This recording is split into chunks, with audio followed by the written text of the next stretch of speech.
Tonight, after a heated meeting, the city of Newark moves forward on a new University of Delaware student tax. Plus, 2 high school coaches are suspended after a heated exchange, and a Delaware nonprofit springs into action again, rescuing a young seal pup. Details on the heartwarming rescue mission and how you can help protect them. Those stories and much more straight ahead on DETV News.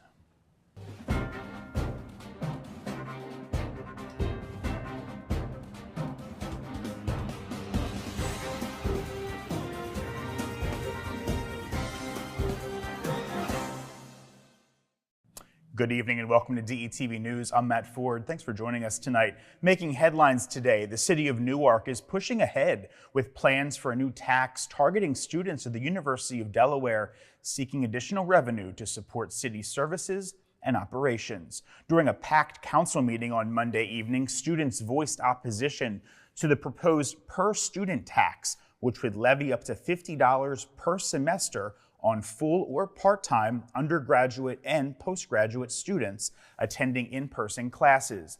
The resolution unanimously was approved by council and aims to generate an estimated $2 million annually for the city, contingent on UD enrollment figures. City officials argue that UD, like other nonprofits, benefits from tax-exempt status on its property within city limits, amounting to about $6 million annually if they were taxed.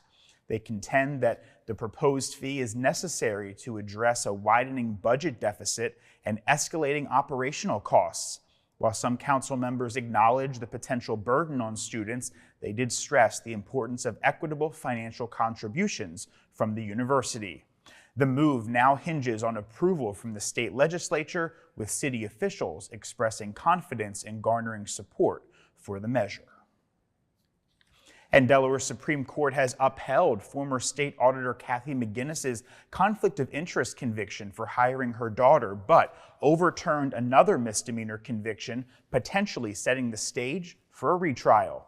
McGinnis was the first sitting statewide official convicted of criminal charges last year. The court rejected most of her appeal arguments, but overturned one conviction due to evidence spillage from a dismissed charge. Prosecutors may opt for another trial, though they have yet to comment on the ruling. And in other news, 21 people are now facing charges of criminal trespass and disorderly conduct following a sit-in and protest staged at President Biden's Wilmington campaign headquarters on Monday.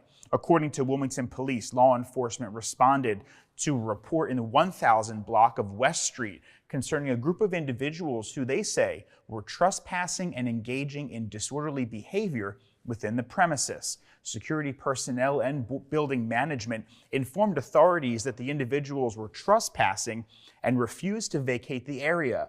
Officials say despite repeated instructions to depart, those charged, all were adults, persisted in disregarding law enforcement directives. The Sunrise Movement, a collective identified for being responsible for the demonstration, asserted their involvement via social media.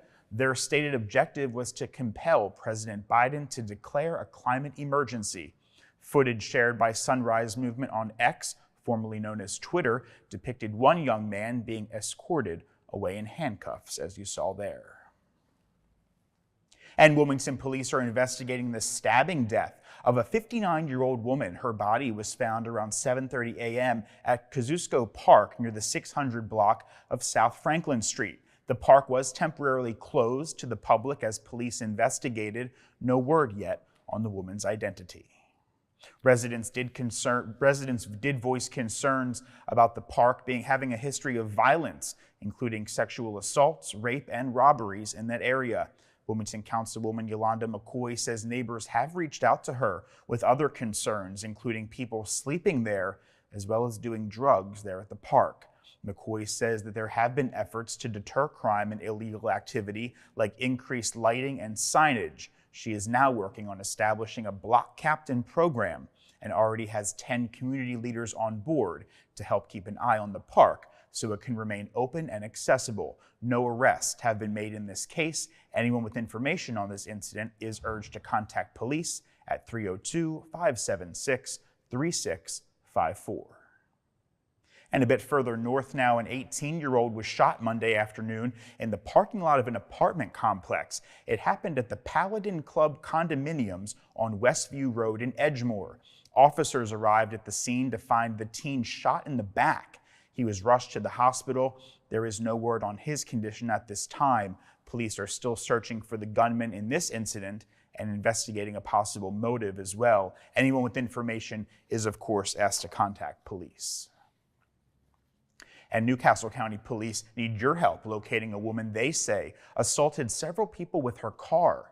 They say 22-year-old Andrea Ortiz, who is still on the loose, fought the victims in the area of Riverview Drive and Collins Park on Sunday, apparently hitting them with her car, described only as an older white sedan. Ortiz is Hispanic, 5 feet 3 inches and about 120 pounds. Anyone who knows where she is urged to reach out to the email or phone number seen there on your screen. Basketball coaches at St. Mark's High School and Salesianum School have been suspended by the Delaware Interscholastic Athletic Association after a heated exchange. It happened at the end of last Thursday's game between the two teams in St. Mark's gym. Assistant coaches Jim Creel and Carrie Kennard must miss 2 games each. Head coaches Lonnie Wright and Taylor Trevison must sit out 1 game. In a video shared on the Delaware High School Athletes Parents Facebook page, seen here, the two appeared to have a heated exchange and needed to be physically separated. Tempers apparently flared immediately after the game. The gym floor became crowded as people tried to leave the gym, with some trying to intervene in various confrontations, including the one between the assistant coaches. The DIAA did not suspend any of the players. St. Mark's athletic director said DIAA, quote, took appropriate actions against the coaches and added that the two schools have worked together and took appropriate actions against the students. And in other news, heads up, if you take I-95 through Newark, a major piece of construction work is scheduled to take place during the overnight hours this week on the I-95 Route 896 construction project we've been telling you about. Crews will be working on the 3rd stage of the steel girder placement of what will be the future flyover ramp from I-95 southbound to southbound Route 896. The nightly closures of both directions of I-95 are scheduled between 9 p.m. and 7 a.m. on Tuesday, Wednesday, and Thursday nights this week. The Delaware Department of Transportation said they are recommending detours during the hours of the interstate closure to avoid delays on the alternate routes through the city of Newark. Contractors are also reserving the night of Monday, February 19th for work as well. For updated information, you can head to the 895-896 Improvements website on your screen. To Sussex County now, where Laurel police continue to investigate a weekend shooting that injured 3 and left over 50 spent casings scattered on the scene.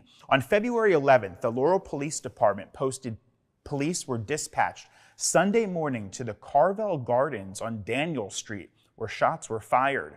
Upon arrival, many people filed out of the apartment and fled to their cars and even on foot. Officials contacted the apartment renter, where it was discovered that 3 individuals had been struck by gunfire. Now, as of today, Tuesday, police have not identified the victims but did share updates to their conditions. Officers also said that a vehicle leaving the residence Sunday night was commanded to stop, but it refused. A pursuit was initiated by the Laurel police, and several people were taken into custody. They were questioned and later released.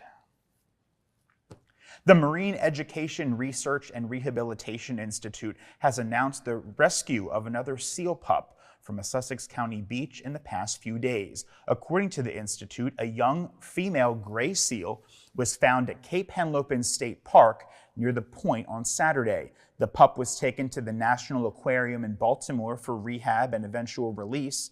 The rescue is the second one that MER has conducted within 1 week.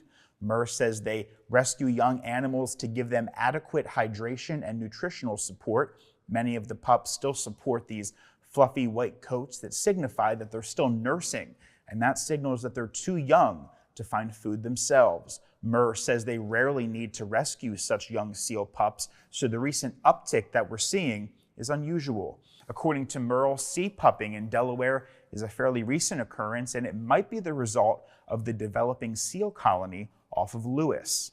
Murr asks anyone who encounters the seal on the beach to call them and keep a distance of 150 feet from them. More information can be found on the Murr Institute's website. And an exciting development here in the heart of Wilmington, the Mill has just unveiled its latest expansion, adding a substantial 38,000 square foot to its footprint. This growth not only marks the Mill as one of the largest co-working spaces in the greater Philadelphia area, but also represents a key development in the transformation of the former Nemours building into a mixed-use hub now known as Market West. The brains behind the project, the Buccini Poland Group, alongside the Mill's own Rob Herrera, celebrated this achievement today in a ribbon-cutting ceremony. Dignitaries including Governor John Carney, Newcastle County Executive Matt Meyer, and Wilmington Mayor Mike Przicki were all there in attendance. And before we leave you this evening, President Joe Biden has continued his love of revisiting familiar places when he's here in the first state. The president, who was staying at his home in Greenville this past weekend, spent part of his Saturday dining with his sister, Valerie Biden Owens, at Mrs. Rubino's restaurant. The landmark Italian-American restaurant on Union Street in Wilmington's Little Italy neighborhood has been a part of the Delaware dining community since 1940. Mrs. Rubino's has also been spotlighted on the Food Network star Guy Fieri's Diners, Dive-Ins, and Drives. You may remember back in 2019, Fieri parked his signature red vintage Camaro convertible right outside of Mrs. Rubino's on Union Street and filmed the restaurant's staff and its customers. That was a good episode. If you haven't seen it, check it out. Brandywine School District voters went to the polls Tuesday, deciding to approve their first school tax hike in 8 years. Due to the pandemic, recovery efforts have impacted the budget of the last few years, so the approved referendum has allowed the district to avoid significant cuts that could have removed several jobs district-wide. So the last time we asked our taxpayers to raise revenues for the school district was 2016. We promised at that time that we would stretch that referendum for 3 years, 4 if we could. Well, it's been 8 years. We believe we did an excellent job being fiscal stewards of the taxpayers' money. Certainly with 2020, we had COVID relief funds coming in. They are expiring at the end of August, and we are in deficit spending. So the time has come, and we need to go back out to the taxpayers. The referendum will raise over $15.6 million in local revenue to support ongoing district operations, although this means the average homeowner will have a $181.75 increase in taxes for fiscal year 2025 and a $145.40 increase per year in fiscal year 2026 and beyond. This referendum in Brandywine is for operational expenses only. We are not seeking a capital referendum. We do not have major renovation projects or new buildings to build at this time. So we are simply seeking operational funds to continue the day-to-day operations that we are running in the Brandywine School District, as well as the programs that we have. We support athletics and extracurricular activities and clubs. Our visual and performing arts is alive and well. And so besides the employee costs of the folks that we have working with us in Brandywine, we need the day-to-day operations to continue as well. With 9,256 total votes, 7,059 voting in favor of the referendum, that's 76.3% of the vote, there were still 2,197 votes against the referendum. Now, while Brandywine's operational referendum passed with flying colors, critics have pointed to the district's struggles in English language arts and mathematics, both well below 50% according to the Delaware Report Card. Red Clay School District will vote for their referendum on February 28th, and Colonial will follow suit on the 29th of February. Appoquinimink will hold a second chance referendum. That will be in April. I had the opportunity to sit down with school officials from Brandywine, Red Clay, and Colonial school districts recently. You can check out that full interview special on DETV's website or any of our social media channels. And in other news, residents were evacuated from their homes and a U.S. Postal Service truck got stuck in a road in Wilmington on Wednesday after a sinkhole opened on the street. The city's Public Works Department is now dealing with that sinkhole in the 800 block of West 9th Street. City officials say a water main break led to the sinkhole, which snagged the rear axle of a U.S. Postal Service vehicle. The postal employee was not hurt, however. 10 homes on the block have been evacuated as a precaution. The Wilmington Fire Department also responded as the scene was secured. 9th Street between Adams and Monroe Streets will remain closed. And a little further south, Dover police are investigating a home invasion shooting that injured a 31-year-old man early Wednesday. 3 masked men reportedly entered a home on Old Forge Drive, shooting the victim before fleeing. No other injuries were reported. Police say the 3 men entered the residence armed with firearms by kicking the back of the door in, and once inside, shot the victim in his upper body. The victim was sent to Bay Health for treatment. Anyone with information should contact Dover Police at the number seen there on your screen, or you can call Delaware Crime Stoppers. You may remain anonymous, and there is a cash reward for possible information leading to an arrest. And Dover police are also investigating a robbery at the Verizon store on Route 13. Investigators say 2 men came into the store wearing dark clothes and masks Monday shortly after 6:30 p.m. and demanded an employee surrender some store property. One of the suspects was armed with pepper spray and a taser. The suspects reportedly ran off with stolen merchandise after the employee complied with their demands. They are still being sought. Police have not released any other suspect information at this time. Anyone with information on this robbery is asked to contact Dover Police or, again, Delaware Crime Stoppers. And a man who died Sunday after veering into the C&D Canal near Delaware City has now been identified by police. State police have identified 60-year-old Brian Baynard of Elkton, Maryland, after his car veered off the road into the Chesapeake and Delaware Canal. The man's car was found completely submerged in the C&D Canal near Delaware City on Sunday night. Divers were able to pull Baynard out of the car and onto the shore, where he was pronounced dead on the scene. Police are still investigating the cause of this crash. Moving to other news now, high school athletes may soon be allowed to secure a payday for their recognition. The Delaware Interscholastic Athletic Association is considering allowing students to enter into NIL deals encompassing activities such as autographs, appearances, and brand promotions. This is a practice that's already prevalent at the college level. Short for name, image, and likeness, and NIL refers to the way college athletes can receive compensation. The DIAA director wants Delaware to align with surrounding states like New Jersey and Pennsylvania, where NIL opportunities are already permitted. Currently, Delaware state regulations prevent amateur athletes from accepting professional deals. This initiative follows the efforts of State Senator Nicole Poore, who convened a task force last September to explore significant changes within the DIAA. There is opposition, of course, on social media, as you can imagine, expressing concerns about the impact on academic focus and the creation of a show-off culture. The DIAA is set to discuss name, image, and likeness deals in their upcoming meeting on February 22nd. That's next week, with any changes requiring approval from the DIAA Board, the Delaware Department of Education, and a public hearing.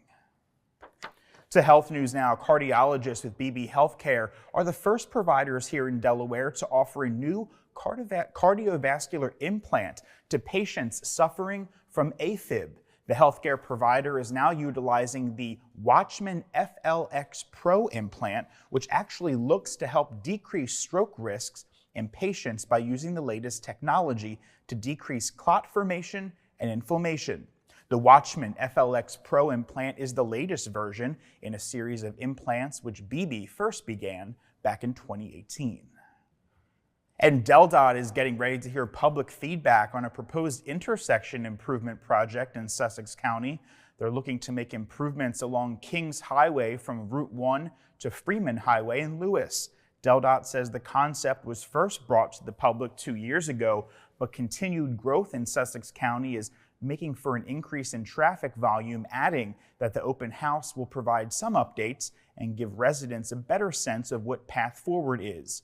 Officials with DelDOT say while the construction on the project is still several years away, the public workshop is set for Tuesday, February 20th at Cape Henlopen High School. It's going to be from 4 to 7 p.m. And speaking of transportation, car insurance rates are skyrocketing across the country, with our area seeing a massive increase of 154%. That's according to an annual report from Bankrate. People in the Philadelphia metro area are spending more than 5% of their income on car insurance, and experts say we might not see a rate decrease until next year. According to Bankrate's annual car insurance report, in Philadelphia and here in Wilmington, the average insurance premiums cost more than $4,700. That's nearly double the national average. Experts say your credit score is just one of the several factors. Car thefts and carjackings are also partly to blame for the rising costs in our area, as well as inflation increasing the cost of vehicle parts and labor, forcing companies to put the cost, you guessed it, back on the consumer. Experts suggest possibly removing coverages that you maybe don't need, like towing or lockout services, rental reimbursement, or even gap coverage. You can check with your credit card and cell phone companies, as they offer some of these benefits, possibly at a cheaper rate. And if you're a parent of a student with a 3.0 GPA or higher, it can save you hundreds of dollars on your insurance policy. To read the full report, you can go to bankrate.com. And in culinary ode to romance, Open Table, the renowned online restaurant reservation and review service, unveiled its prestigious Top 100 Romantic Restaurants in America list, and Delaware's selection has some real meat to it. It's the 1776 Steakhouse in Rehoboth Beach. 1776 clinched a coveted spot on Open Table's list. Open Table unveiled its exclusive selection after analyzing a staggering 12 million diner reviews and key metrics.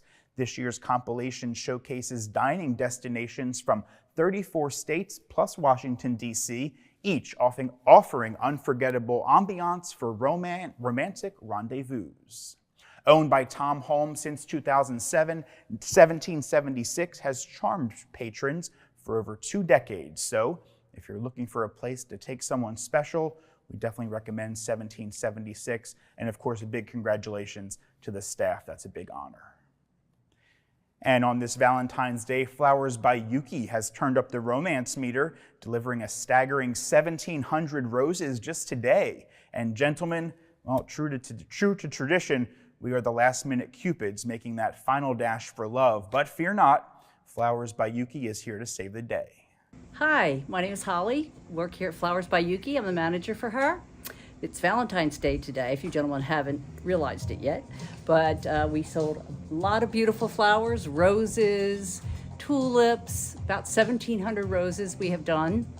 So it's been a very busy day. It's busy for the day, but Mother's Day is busy. Christmas is busy too because it's the entire month. So it all comes together and we get it all done. I have a great crew here.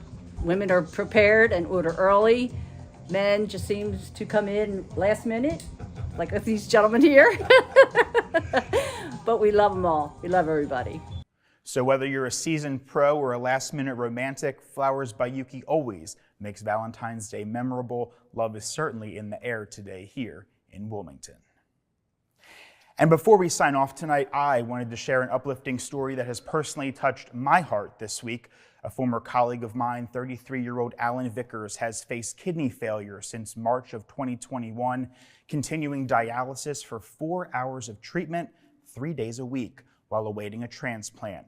We actually worked together at our first TV station down in Salisbury, Maryland. Another former colleague of ours, Cody Leibowitz, stepped up as a donor after discovering that he was a match in late 2022. The two have remained friends even years after their time together down in Salisbury, bonding over their love for the 76ers. Despite living in different states, Cody's surgery was in Sacramento yesterday, and Alan's was in Philadelphia earlier today. Alan plans to honor their friendship by cherishing his new kidney and embracing life's opportunities, documented in his podcast called Vital Connections. And we have no doubt that the new kidney will help Alan to cheer on the 76ers for many years to come. Well, I can't think of a more perfect way to end tonight's broadcast. We thank you for joining us this evening. We'll see you again right back here next week. Take care.